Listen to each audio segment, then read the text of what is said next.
미국의 36대 대통령이었던 린든 조슨슨 대통령이 어느 날 백악관에서 참모들과 함께 식사를 하게 되었습니다. 그리고 식사를 하면서 대통령은 당시 대변인이었던 빌 모이어즈에게 기도를 부탁했습니다. 모두 눈을 감자 모이어즈가 기도를 시작을 했는데 너무 작은 음성으로 이 기도를 하니까 그 대통령이 중간에 그 모이어즈를 향해서 소리를 쳤습니다. 빌, 더 큰 소리로 기도해줘. 잘 안 들려. 그러자 모이어즈가 대답합니다. 각하, 저는 각하에게 말하고 있는 것이 아닙니다. 대표 기도를 하면서 하나님만 들으시면 된다고 생각하고 혼자 기도하는 것은 잘한 일이 아닙니다. 대표 기도는 기도자가 함께 지금 모인 모든 무리와 함께 기도하는 사람들의 마음을 모을 수 있는 내용으로, 자기 생각으로 자기 어떤 개인적인 이런 기도하는 것이 아니라 온 그 회중이 함께 생각, 마음을 모을 수 있는 그런 내용으로 모두가 잘 들리도록, 나의 기도만 아니고 여기 함께 주님께 드리는 기도니까 잘 들리도록, 그래서 듣는 사람들이 함께 그 내용 드리는 것을 가지고 아멘, 아멘 할 수 있도록, 그렇게 자 들을 수 있도록 기도를 해야 합니다.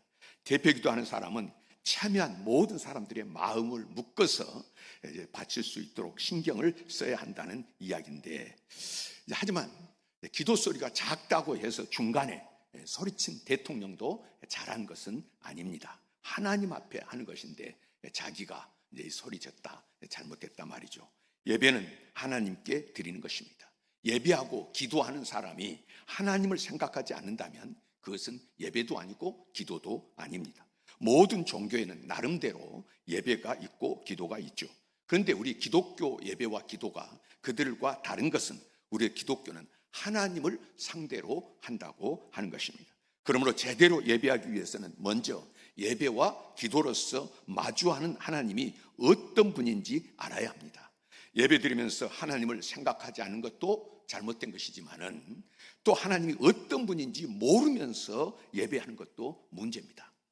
필립스라는 분은 그의 책 너의 하나님은 너무 작다 하는 그 책에서 현대인들이 보통 알고 있는 하나님이 실제 하나님에 비해서 하나님의 실체, 진실 있을 거 아닙니까? 그런데 그 하나님에 비해서 너무도 우리가 알고 있는 하나님은 작은 하나님이다, 작다, 그렇게 말합니다.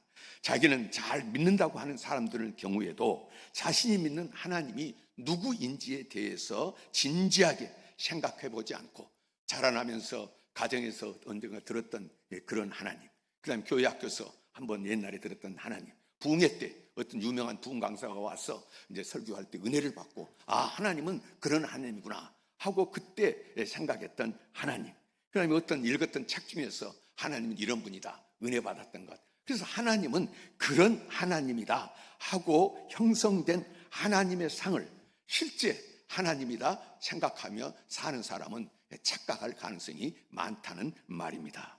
그래서 사람들은 하나님을 언제나 우리를 따라다니면서 저게 언제나 잘못하고 죄 짓나 보자, 내가 가만 안 두겠다 하고 그렇게 감시하는 경찰관 정도로 생각하는 사람도 있습니다. 어떤 사람은 칭찬에는 인색하고 꾸짖기만 좋아하는 늘 엄격한 하늘 아버지가 아닌가, 이렇게 하나님을 그렇게 생각을 하는 것입니다.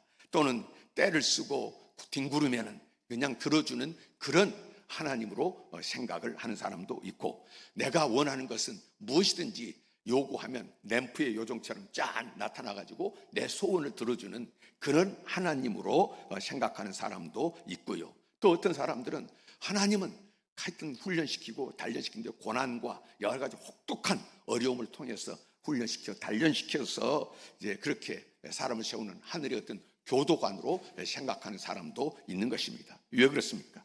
내가 알고 있는 하나님이 성경에 계시된 하나님, 예수 그리스도를 통해서 계시하신 하나님, 그리고 기독교 2000년 역사 전통을 통해 계시된, 확인되고 체험된 그런 하나님과 일치하고 있는지 아닌지 진지하게 하나님을 믿는다고 하면서 하나님에 대해서 한 번도 그렇게 생각해 본 적도 없고 그렇게 부딪혀 본 적도 없고 고민을 한 적도 없는 그런 사람들, 그렇기 때문에 하나님을 그렇게 생각하는 것입니다. 지금도 이단들 하는 것은 이제 그런 사람들이 조금이라도 성경에 계시는 하나님, 예수 그리스도를 통해서 계시해 주신 하나님, 2000년 교회 역사 전통을 통해서 계시하신 하나님을 조금만 알고 저들이 생각했다고 하면 가겠습니까? 어디 기독교 역사에 어머니 하나님이 어디가 있습니까? 그런데 수많은 사람들이 요즘 어머니 하나님, 하나님의 교회를 그렇게 몰려간다고 하고, 뭐 신천지 또 이단들 이런 데를 보면 정말 하나님이 계시하신 하나님, 성경이 계시하신 하나님이 아니라 사람이 만들고 사람이 꾸며놓은 이제 그런 하나님을 섬기면서 산다, 이제 이런 것입니다.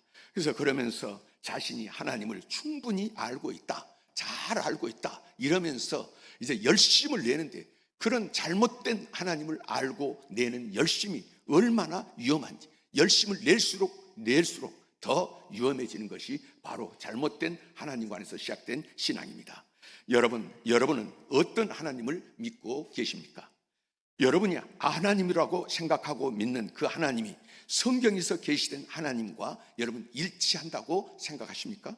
예수 그리스도께서 삶과 죽음과 부활을 통해서 드러내신 그 하나님과 여러분이 믿는 하나님이 지금 일치하느냐 그 말입니다. 내가 알고 있는 하나님이 실제 하나님과 일치하는지 아닌지 여러분 한번 신중하게라도 생각해 보신 적이 있으십니까? 믿음 생활을 계속하면서 하나님에 대한 지식이 10년, 20년 혹은 그 이전에 과거에 믿던 그대로 믿고 있지는 않은지, 이제 제가 죄송하지만 저도 이제 옛날에 처음에 은혜 받았을 때 생각했던 그 하나님, 그 다음에 신학교에 가서 배웠던 하나님, 그리고 이제 목회 현장에 나와서 만난 초기에 경험했던 하나님, 그리고 지금 하나님, 제가 생각해 보면 다 그때마다 하나님을 대한 제 마음이 달랐고 제 믿음이 달랐음을 고백을 합니다. 그래서 우리가 늘 언제 배웠다고 해서 완전하게 아는 것이 아니고, 목사 됐다고 해서 완전하게 아는 것은 아닙니다. 그래서 여러분, 우리 하나님에 대해서 얼마큼 알고 있느냐 하는 것 생각해 보셨습니까? 언젠가 어떤 분이 과학자에게 지구에 이 많은 물이 어디서 왔습니까? 하고 물어보는 것을 제가 봤습니다. 이제 이 지구의 70% 이상이 물이라고 하는데, 이 엄청난 물이 어디서 왔나? 물이 맨날 보니까 지구에 물이 있는 거지, 그거 뭐 따져 그러지만은 이 우주 가운데 그런 많은 별들이 있는데 현재까지 어디서 물이 발견됐다는 이야기는 없지 않습니까? 이렇게 많은 물이 어디가 있습니까? 그런데 이 지구에 이 물이 어디서 왔느냐 하고 물어보니까 그 과학자가 하는 말이, 과학자들 사이에서도 그것이 신비입니다, 아무도 그 답을 모릅니다 하고 대답하는 것을 제가 보았습니다. 우리가 이 지구에 살고 있지만 또 오랫동안 연구한다고 했지만은 지구에 대해서 잘 알지 못합니다. 마찬가지로 우주도 너무 광대하기 때문에 인간의 좁은 이해력으로는 그 전모를 지금 다 알 수가 없습니다. 하물며 이 모든 것을 만드신 하나님을 알 수 있겠느냐 그 말입니다. 하나님은 영이시고 우리는 물리적 한계에 살고 있습니다. 인간이 하나님을 더듬어 안다는 것은 마치 물속에 있는 어떤 애벌레가 공중으로 날아다니는 나비를 더듬어서 우리가 그것을 안다, 그 더듬어 세계를 아는 것과 같은 일이죠. 인간이 더듬어서 하나님을 알 가능성은 거의 없다는 것입니다. 하나님께서 인간에게 인간이 이해할 수 있는 그런 방법으로 하나님 당신을 계시해 주실 때만, 열어서 보여주실 때만 우리가 하나님을 알 가능성이 열리는 것입니다. 이런 점에서 기독교가 다른 종교와 다른 것입니다. 우리가 연구하여 찾은 하나님을 예배하지 않습니다. 우리는 인류 역사를 통해서, 이스라엘을 통해서, 예수 그리스도를 통해서, 그리고 교회를 통해서 계시해 주신 그 하나님만을 예배하는 것입니다. 여기서도 하나님에 대한 계시 이야기했는데, 그럼 계시해 주면 우리가 다 이해하고 알 수 있느냐? 여러분, 하나님에 대해서 완전히 아는 것은 불가능합니다. 그러면 어떻게 해야 됩니까? 누구든지 참된 믿음을 원한다고 하면 다 알 수 없는 하나님을 끊임없이 알아가려고 하는, 그 하나님 앞에 끊임없이 엎드리면서 열심을 가지고 사모함을 가지고 하나님에 대해서 아는 것에 대해서 겸손함으로, 내가 이제 다 알았다, 섰다, 됐다 이렇게 멈추는 것이 아니라 끊임없이 그 하나님 앞에 겸손함을 가지고 살아야 한다고 하는 것입니다. 그러한 사람만이 예배를 제대로 드릴 수 있고 기도를 제대로 할 수 있습니다. 예배와 기도가 내가 원하고 필요한 것을 얻어내는 그런 것이라고 한다면, 하나님 내게 복을 주시고 내가 이런 것을 원하고 이렇게 됐으면 좋겠습니다, 이제 이런 것만 한다고 하면 우리는 예배의 대상이 누구인지 알 필요도 없고요, 우리는 거기에 알지 못해도 상관이 없습니다. 내가 원하는 그것만 가지고 생각한다고 하면 하나님이 무슨 필요가 있고, 세상에 그거 아니래도 또 다른 것도 관계가 있다고 생각하는데, 그렇던데 여러분, 그러면 하나님을 바라고 하나님 앞에 서는 것은 어떤 것입니까? 예배는요 관계이고요, 기도는 사귐입니다. 인격적인 관계가 예배고요, 이 기도는 하나님과의 사귐입니다. 그렇기 때문에 예배의 대상인 하나님에 대해서 끊임없이 물으면서 더 온전하게 믿기 위해서 힘써야 되는 것입니다. 그럴 때 예배와 기도는 하나님께 도착하는 즉시 쓰레기통에 버려지는, 정말로 그 예배 드린다고 하면 아무도 누군지도 모르고 드리는 예배가 어떻게 하나님께 상달되겠습니까? 어떻게 누군지도 모르고 드리는 기도가 하나님 앞에 상달되겠습니까? 그렇게 모르고 드린 예배는 바로 하나님 앞에 쓰레기처럼 버려질 수 있지만은, 끊임없이 사모하면서 겸손함으로 드리는 예배와 기도는 하나님 앞에서 마치 사랑하는 자녀가 그 어떤 사연을 올려 보낼 때 그 사랑함으로 연민의 정을 가지고 열어보는 것처럼 우리 주님께서 그 기도를 들으시고 그 예배를 받으실 것입니다. 예수님께서는 주님 가르치신 기도, 주기도문이라고 하는데, 이 기도를 통해서 우리의 예배의 대상이신 하나님에 대해서 계시해 주십니다. 하늘에 계신 우리 아버지, 하늘에 계신 우리 아버지. 헬라어 원문에는 그 직역을 하면 하늘들에 계신 우리 아버지 그랬는데, 당시 언어인 아람어나 히브리어에서는 어떤 큰 것을 가리킬 때 복수형을 쓰는 것입니다. 물들이 아니죠, 물이죠. 근데 물들이라 이렇게 복수형을 쓰면은, 그 물들이 하면은 바다라는 뜻이고, 물들이 하면은 바로 큰 강이라는 그런 뜻입니다. 하늘도 인간이 보기에는 너무도 크기 때문에 하늘들이라고 복수형을 사용해서 거기 주님 같은 기도에 표현을 하고 있는데, 오늘 주신 말씀 2절에 하나님은 하늘에 계시고 너는 땅에 있음이라 말씀하십니다. 우리 하나님은 땅에 계시지 않고 하늘에 계십니다. 이것이 무슨 뜻이겠습니까? 저 우주 공간 어딘가에 계신다는 뜻이 아닙니다. 만일 그렇게 생각하는 사람이 있다면 그 하나님은 성경이 말하는 하나님, 그리고 우리 예수님께서 계시해 주신 하나님이 아닙니다. 영어 성경에 영어의 heaven과 sky가 다르듯이, 우리말에서 창공과 그 하늘이 다르듯이 성경에서도 두 가지 하늘을 뚜렷이 구분해서 사용하고 있습니다. 하나님이 하늘에 계시다 할 때에 그 하늘은 지금 구름이 둥둥 떠다니는 저 창공을 말하는 것이 아니고요, 수많은 은하계가 운행하고 있는 저 우주 어느 한 공간 구석을 말하는 것도 아닙니다.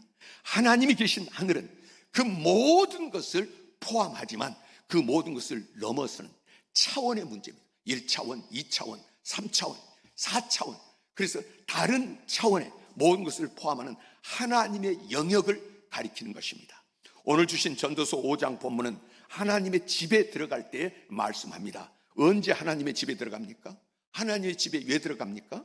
성전에 제사 드리러 갈 때, 제물을 바치러 갈 때, 예배할 때, 그때를 하나님의 집에 들어가는 것입니다. 말씀합니다. 너는 하나님의 집에 들어갈 때에 내 발을 삼갈지어다.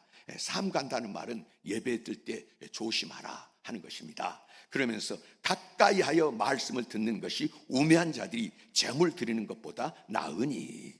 자, 하나님이 누군지도 모르고요, 하나님이 어떤 분인지도 모르고 그냥 제물 가지고 가서 이거 바치면 내 죄가 용서되고 이거 바치면 이제 하늘의 복을 주겠지 하고 그 제물만 가지고 가는 그것보다도 하나님 말씀을 듣는 것이 우매한 자들, 하나님이 모르는 사람들이 드리는 제물 드리는 것보다 나으니 그들은 악을 행하면서도 깨닫지 못함이라. 하나님을 모르고 하는 것은 우상 아닙니까?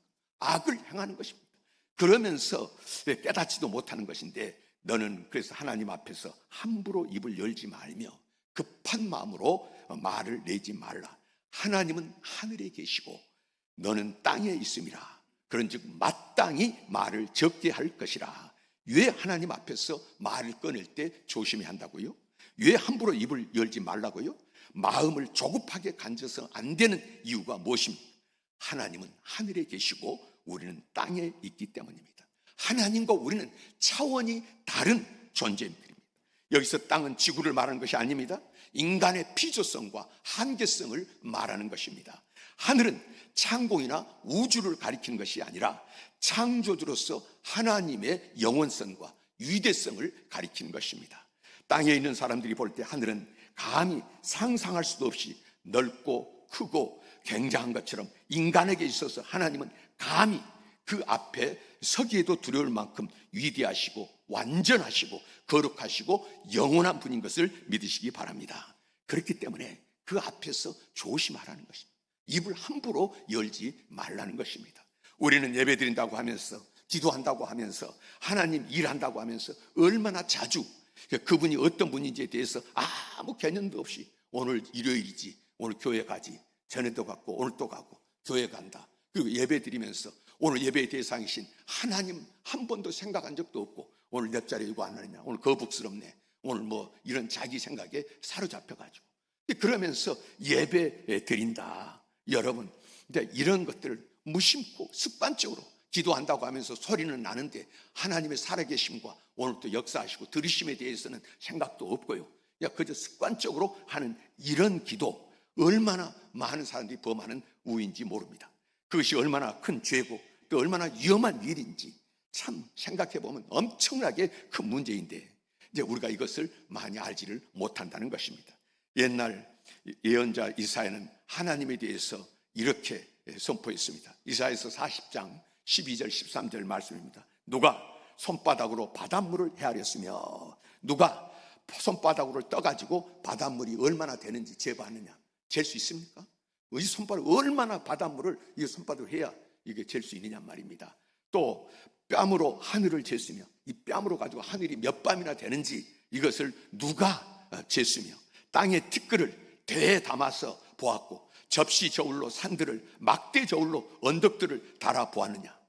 누가 여호와의 영을 지도하였으며 그의 모사가 되어 그를 가르쳤으랴. 보라 그에게는 열방이 통에 한 방울 물과 같고 오늘 세상에서 우리 같은 강대국에 우리나라 백성을 어떻게 했다고 우리나라를 무시했다고 세계 각국에서 우리가 좋은 나라 뭐 이래서 큰 나라 그다음에 강한 나라 다 자랑하고 이 뭐 200개 넘는 그런 나라들이 다 자랑을 하지만 주님께서 뭐라고 말씀하십니까?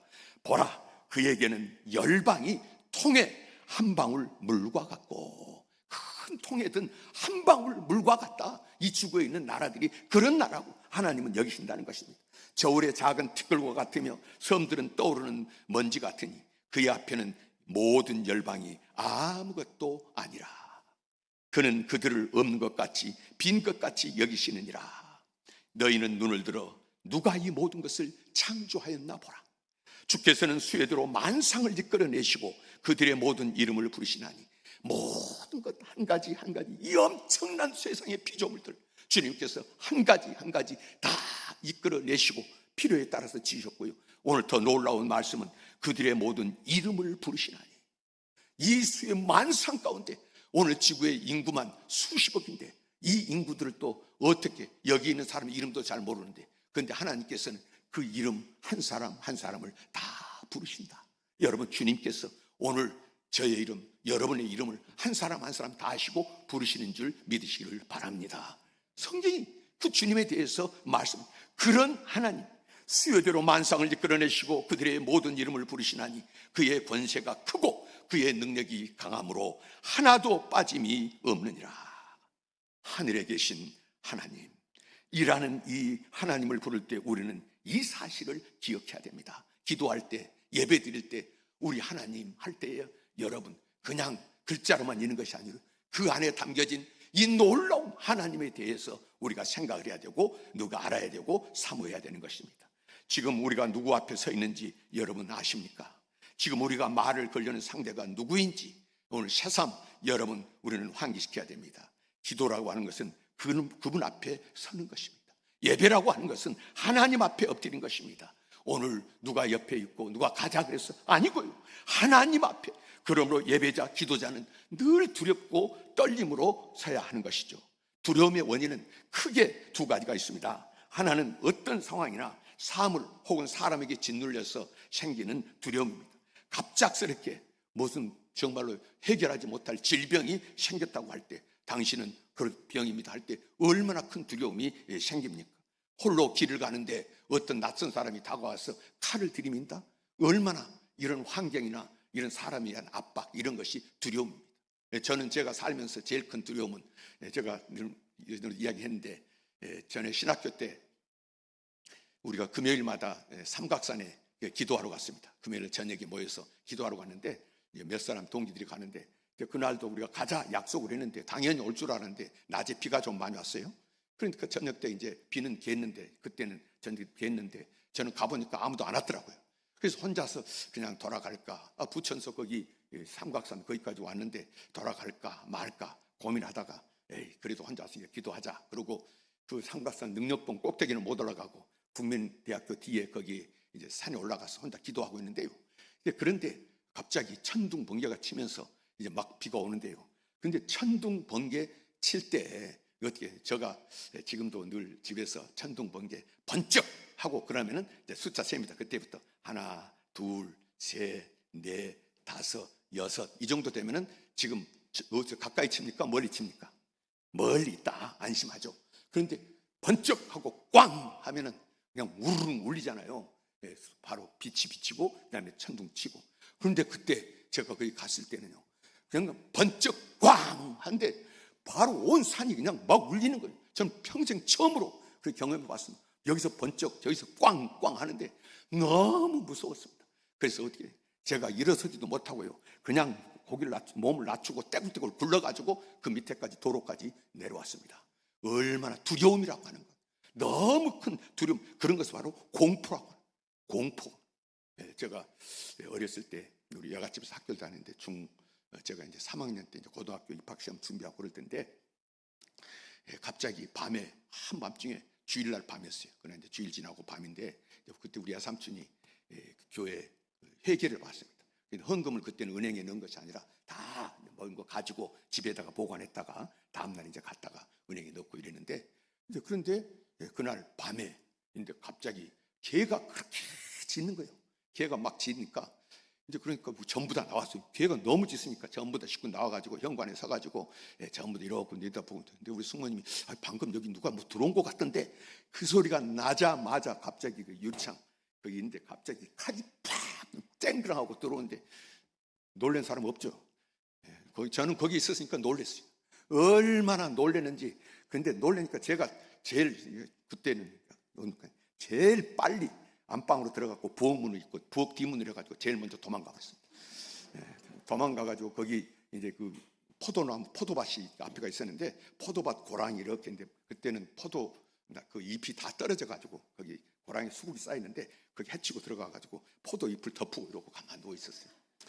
그런데 조금 있으니까 우리 여삼촌이 거기서 소리를 막 지르더라고요. 그래서 불이야, 불이, 집이 외딴 집이니까 목장하고 이제 거기 그 과선했는데 목거기인데 불이야, 불이야, 뭐 들은 사람도 없을 거예요. 그런데 소리를 지르니까 조금 있다가 그 뒤에서 그 저쪽 길로 올라가면서, 제가 지금도 그립니다. 성기야, 자기들끼리 이제 그 왔던 사람들끼리 이제 거리 막 가면서 도망갔던 게 생각이 나는데, 근데 그때 그 공포는, 그런 것은 바로 공포라 그럽니다. 그 두려움, 공포, 이제 이런 것이 생기는데, 그런데 그런 두려움이 있는 것이 아니라 하나는 상상할 수 없는 어떤 아름다움이나 또는 어떤 거룩함을 대면할 때 생기는 감정이 또 이게 두려움이라고 우리가 말하는데, 그때 이제 우리의 그 초라함을 자각하고 두려움에 사로잡히게 되는 것입니다. 제가 백두산에 몇 번 갔었는데, 처음에 갈 때 우리 여기 팀들과 같이 갔죠. 우리 교회 그때 선교팀하고 우리 같이 백두산에 이제 올라가는데, 언제나 가면은 하는 말이, 그 사람들은 운이 좋아야 봅니다. 항상 비구름에 거기에 둘러싸여 있고 안개가 백두산 다 둘러싸고 있으니까 그거 가봐도 못 본다는 거예요. 그런데 이제 거기를 우리가 탁 이제 가는데, 그런다고 올라가는데, 가보니까 아닌 게 아니라 비가 그냥 좀 안개비 같이 내리고 구름이 다 둘러싸여가지고 깜깜해서 안 보이는 거예요. 그래서 제가 순간에, 저는 이제 뭐 다른 사람도 기도했겠지만 저도 하나님, 우리 여기 왔는데 제가 꼭 그렇게, 하나님 열어서 보여주시옵소서, 열어주시옵소서. 그러고 딱 끄는데 갑자기 그냥 그 커튼이 열어진 것처럼 하늘에 빛이 쫙 비치면서 천지에 그 빛이 쫙 보이고 전체가 보이네. 제가 어떻게 해요? 제가 거기서 나도 모르게 할렐루야 하고는 막 뛰어다녔어요. 얼마나 좋은지. 제가 그럴 사람입니다. 너무 감격하니.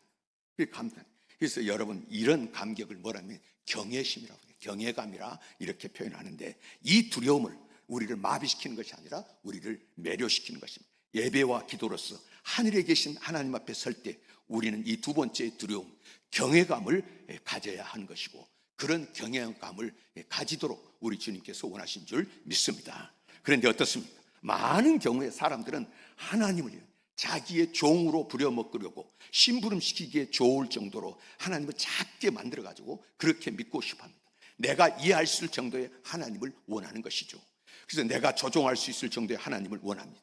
나를 늘 가리키고 너 잘못했다 지적하는 이런 하나님이 아니라 고분고분 내 말을 잘 들어주는 하나님을 원하는 것입니다. 그래서 성경을 읽으면 자기의 세계관과 논리에 맞지 않은 것들은 모두 제거하고 싶어합니다. 내가 예수님을 따른 것이 아니라 예수님으로 하여금 나를 따르게 만드는 거예요. 설교를 들을 때도 내 마음에 들고 내 그 마음을 흡족하게 만드는 그런 말, 재밌는 말하면 좋아하고. 그래서 이 말이, 그 설교를 하는데 뭐 마음이 부딪히는 말이 있으면, 그런 어떤 말씀이 있으면 어떤 놈이 또 목사님에게 가가지고 또 내 이야기를 했나 이러면서 그런 소리는 듣기 싫어하고요. 근데 이렇게 하면서 자기를 어땠습니까? 하나님이 나에게, 예수님이 나에게 순종했으면 하고, 옛날도 마찬가지고요. 현대에는 특별히 이 과학이 발달하면서 인간이 한없이 교만해져서 그런 마음을 가진 것입니다. 그래서 이 시대 사람들은 하나님 앞에 설 때에 더 이상 경외감을 느끼지 않고요. 지금도 시대도 보면, 여기 어르신들은 옛날에 우리가 하나님 앞에 설 때에 어떻든 얼마나 두렵고 떨림으로 다 예배 드릴 때 조심했습니다. 그런데 요즘은 뭐 별거 다 자기 마음대로 오시고 뭐고 뭐 그냥 하고 싶은 대로 다 하고 와서, 이제 물론 우리가 그런 자유함도 또 생각해 볼 수 있습니다만은 속 사람도 우리가 어쩌면은 정말 경외함이 있어야 되고요. 그런 것이 하나님 있어야 되는데 이런 것들이 다 지금 없어졌다 그 말입니다. 교만해졌습니다. 그래서 여러분, 마음의 옥깃을 여미지 않고 나보다 작은 하나님 앞에서는 어떤 경외감도 나올 수가 없는 것입니다. 그것은 하나님이 아니라 우상이죠. 그러한 하나님은 나를 편하게 해줄지는 모르지만은 나를 변하게 만들지는 못합니다. 새로운 피조물이라. 절대로 그렇게 자기가 주장하는 하나님, 자기가 만든 하나님을 섬기는 그런 신앙 속에서는 새로운 피조물 된, 자기의 삶이 변화되고 새로운 역사가 일어나는 그런 믿음, 그런 삶은 가질 수가 없는 것입니다. 내가 만든 하나님은 때로 나를 위로하고, 우상은 사람과 마찬가지로 여러분 땅에 있기 때문에 땅에 있는 사람을 구원할 수 있는 것은 오직 하늘에 계신 하나님뿐인 줄 믿으시기를 바랍니다. 하나님께 예배하고 기도하면서 하늘에 계신 우리 아버지라고 말할 때 우리는 그분 앞에서 늘 작아지고 겸손해져서 경외심을 느끼는 동시에 마음 깊은 영예와 감사를 느껴야 됩니다. 전능하신 창조주 앞에 서는 자격은 누구에게나 주어지는 것이 아닙니다. 물론 누구나 전능자 앞에 설 수 있지만 그분 앞에서 감히 입을 뗄 수 있는 담대함, 그 거룩하신 하나님 앞에서 입을 열 수 있는 담대함은 아무나 가질 수 있는 것이 아니다. 예수 그리스도의 보혈로서 죄 씻은 사람만이 그 담대함이 있는 것입니다. 그래서 우리는 기도할 때마다 예수 그리스도 이름으로 기도합니다 하고 말하는 것입니다. 여러분, 예수 그리스도 이름으로 기도합니다. 여기에 하나님 앞에 나아가는 우리의 담대함이 있는 줄 믿으시기를 바랍니다. 예수 그리스도의 은혜 없이 하는 기도는 하나님 앞에서 무효입니다. 예수 없이 하는 기도는 무효다. 우리 신학교 다닐 때 설교학 교수가 정장복 교수님이었는데, 여기 한의장신학교 총장 하셨고 얼마 전에 돌아가셨는데, 그분이 가르칠 때 늘 하셨던 말씀이 생각이 납니다. 우리가 축도하기 전에 가끔 목사님들이 기도하는 경우가 있습니다. 그리고 기도하고 바로 축도하는데, 기도 마치고 예수님 이름으로 기도합니다 이거 안 하고 내가 그냥 축도로 바로 하면은 그 기도는 무효다 하고 그 교수님이 이제 그렇게 웃으면서 말씀하셨던 것이 늘 생각이 나는데, 여러분, 예수 그리스도의 은혜에 의지해서 우리는 전능하신 하나님께 나아갈 수 있고 예배할 수 있고 기도할 수 있는 것입니다. 그래서 히브리서 4장에 뭐라고 말합니까?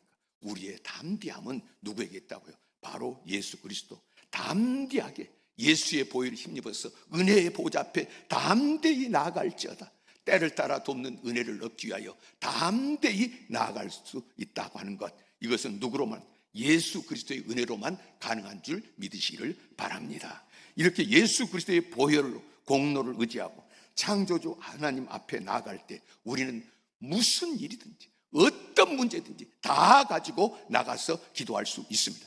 이건 하나님도 할 수 없어 하는 것은 어떤 것도 없습니다. 죽은 자를 산 자처럼 부르시고 없는 것을 있는 것처럼 부르시는 그 하나님 앞에 예수 이름으로 나아갈 때 그 앞에서 포기할 수 있는 것은 아무것도 없다 하는 것입니다. 이사야서 아까 말씀 우리가 읽었는데요, 이사야서 그 40장 그 마지막 27절 31절에 이렇게 말합니다. 샤본역이에요. 야곱아, 너가 어찌하여 불평하며 이스라엘아, 내가 어찌하여 불만을 토로하느냐? 어찌하여 주님께서는 나의 사정을 모르시고 하나님께서는 나의 정당한 권리를 지켜주지 않느냐 하느냐? 너는 알지 못하느냐? 너는 듣지 못하느냐? 주님은 영원하신 하나님이시다. 땅끝까지 창조하신 분이시다. 그는 피곤을 느끼지 않으시고 지칠 줄 모르시며 그 지혜가 무궁하신 분이시다. 피곤한 사람에게는 힘을 주시고 기운 잃은 사람에게는 기력을 주시는 분이시다. 비록 젊은이라도 피곤해지고 장정이라도 맥없이 비틀거리지만은 오직 주님을 소망으로 삼는 사람은 새 힘을 얻으리니 독수리가 날개치며 올랑같이 올라갈 것이요 뛰어도 지치지 않으며 걸어가도 피곤치 않을 것이다. 여러분, 우리의 대상은 우상이 아닙니다. 위기에 빠진 사람에게 당장의 해결책을 말해 줌으로써 서서히 노예로 만들어가는 악한 잡신도 아닙니다. 우리가 예배하는 대상은 아무것도 없는 상태에서 온 우주 만물을 무에서 유를 창조하신 전능하신 하나님이시고요, 지금도 그 하나님께서 온 세상을 그 능력으로 다스리고 계시고 운행하고 계시는 하나님이십니다. 우리가 예배하고 기도하는 하나님은 우리의 머리털 하나까지도 다 세신바 되시는 하나님이라고 말씀합니다. 여러분 믿으십시오. 우리의 세포, 우리의 신경, 우리가 보이기는 합니까? 알기는 합니까? 우리의 게놈 지도, 이것까지도 무엇이 있는지 다 헤아리시고 주님 계시는 분이십니다. 우리의 행복을 우리보다 더 간절히 원하셔서 독생자 아들을 주신 분, 우리는 생각지도 못할 계획을 준비해 두시고 죽음으로, 십자가의 죽음으로 우리의 모든 죽음의 문제를 해결해 주신 이 놀라운 지혜의 능력, 그 비밀, 엄청난 이런 일을 행하신 분, 그 하나님 여호와 일이 하나님이십니다. 그분에게 우리는 언제든지 예수 이름으로 나가서 예배할 수 있고 기도하고 은혜를 구할 수 있는 것입니다. 여러분, 이제 우리가 하나님을 언제 찾아야 되느냐? 어떤 어머니가 학교에서 전화를 받았는데 아들이 체육 시간 운동하다가 다쳐가지고 지금 병원에 갔다는 거예요. 그래서 그 소리를 듣자마자 남편에게 전화를 하고 이제 어떻게 할 줄 몰라서 또 안 받으니까 친정에다 전화하는데 아무도 안 받는 거예요. 그러니까 떨리는 마음으로 이제 병원으로 급히 이제 달려갔습니다. 가서 또 남편에게 전화해도 안 받고 또 친정에 또 전화했는데도 아무도 안 받는 거예요. 그래서 불안한 마음에 이제 그 발을 동동 구르고 있는데 앞에 보니까 그 병원에 예배당 있잖아요, 채플실. 그게 보여가지고 그 안에 들어가서 이제 아들을 수술하고 있는 아들을 위해서 부르짖어서 기도합니다. 한참 그렇게 기도하고 있는데 갑자기 마음에 스치는 생각이 있었습니다. 이럴 때 기도로 하나님을 찾을 수 있다는 것이 나에게 얼마나 감사한 일인가. 내가 하나님을 몰랐다면 지금 내가 어떻게 하고 있을까. 갑자기 마음에 감동이 막 밀려오는 것입니다. 그 이후로 아들에 대한 기도는 잊어버리고 자신이 마음 놓고 하나님을 찾을 수 있는 것, 은혜를 주신 것에 대해서 감사의 기도만 했다고 하는 것입니다. 그렇습니다. 땅에 사는 우리는 기도로서 하늘에 계신 하나님께 나아가는 것입니다. 여러분, 누구든지 제대로 생각한다면 하나님이 누구인지 우리가 제대로 생각한다면 그 앞에서 떨 수밖에 없는 것이고, 그런 하나님이지만 예수 그리스도의 보혈을 힘입어서 담대히 그 앞에 나아갈 수 있는 줄 믿으시기를 바랍니다. 염려하고 걱정하고 될까 안 될까? 아닙니다. 예수 이름으로 나가면 우리는 담대히 나아갈 수 있다고 하는 것입니다. 그런 하나님 앞에서 여러분, 오늘 수심의 말씀은 뭐를 말씀하시는 것입니까? 오늘 마땅히 말을 적게 할 것이니라. 함부로 말하지 말고요, 그 앞에 겸손하라는 것입니다. 그리고는 입을 다물고 정말로 주님을 만나는 사람 속에 있는 것은 뭐 잘했느니 못했느니 이런 것이 없습니다. 오직 무엇입니까? 나의 주 나의 하나님. 도마가 주님을 전에 아는 것 같았지만, 배운 것 같았지만, 베드로가 주님을 따라다녔지만 알지 못했잖아요. 그래서 주님께서 뭐라고 가르치셨습니까? 주님 기도하라고 했고요. 그러니까 제자들이 기도했는데 우리에게 믿음을 더하소서. 이것은 예수님 따라다닌 제자들도 그런 기도했는데 날마다 우리가 해야 되는 기도는 믿음을 더하소서. 그래서 주님이 그런 믿음이 눈이 열리기를 원하시고 주님이 얼마나 많은 기적을 보여주셨습니까? 여러분, 오늘 또 눈을 열어서 우리가 참으로 믿음의 눈을 떠서 하나님 보기를 원하고 그 하나님 앞에, 그리고 그 하나님을 정말로 감격으로 나의 주 나의 하나님, 그 하나님을 만나기만 하면 여러분, 오늘 그 주님 앞에서 오늘 하늘의 평강, 하늘의 풍성함, 하나님 나라를 누리게 될 줄 믿으시기를 바랍니다. 하나님은 하늘에 계시고 너는 땅에 있습니다. 나의 한계를 인정하시기를 바랍니다. 하늘에 계신 하나님의 크고 위대하심을 인정하시기를 바랍니다. 그 하나님 앞에 그 하나님을 생각하고 기도하고 예배하는, 그래서 늘 승리하는 여러분 되시기를 주의 이름으로 축원합니다.